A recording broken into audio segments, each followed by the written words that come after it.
ఏం చేస్తావు వచ్చి వీళ్ళని తెచ్చుకుని?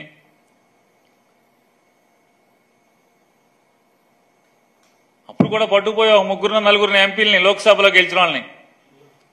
ఏం చేసుకుంటావు? కూర వండుకుంటావా? జగన్మోహన్ రెడ్డి గారినా నువ్వు కుంగ తీసేది వీళ్ళందరిని చేర్చుకుని? ఎవరైతే నువ్వు చెప్పేటువంటి నీతి సూత్రాలు, శ్రీరంగ నీతులు, క్యారెక్టర్ బాగుండాలి, క్యారెక్టర్ బాగుండి రిజైన్ చేసిన వాళ్ళని తీసుకుంటాం. నువ్వు ఎంతమందిని తీసుకున్నా జగన్మోహన్ రెడ్డి గారిని రాజకీయంగా అంగుళం కూడా కిందకి దించలేవు. పదవులు ఉంటా ఉంటాయి, వస్తా ఉంటాయి, పోతా ఉంటాయి. చంద్రబాబు నాయుడు ఓడిపోలేదా? ముఖ్యమంత్రిగా పోలేదా? ఓడిపోలేదా?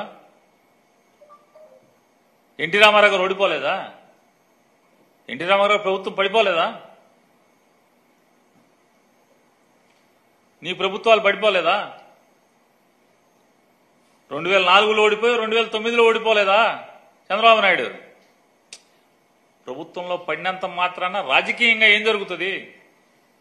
నువ్వు మళ్ళీ 14లో ముఖ్యమంత్రి అయ్యావుగా. ఏనాడైనా చంద్రబాబు నాయుడు ప్రభుత్వంలోకి రావాలంటే ఎవడొకడు కలుపుకోవాల్సిందే. ఒంటరిగా అన్న జన్మలో ఎన్టీ రామారావు గారిని కుట్ర చేసేప్పుడు ఒంటరిగా చేయలేకపోయాడు.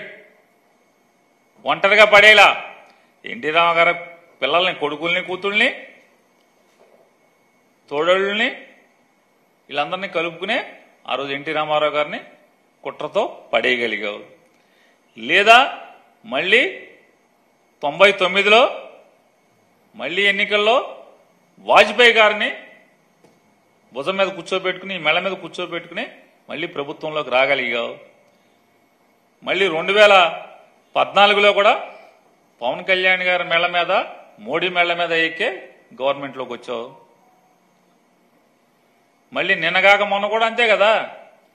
Please subscribe .news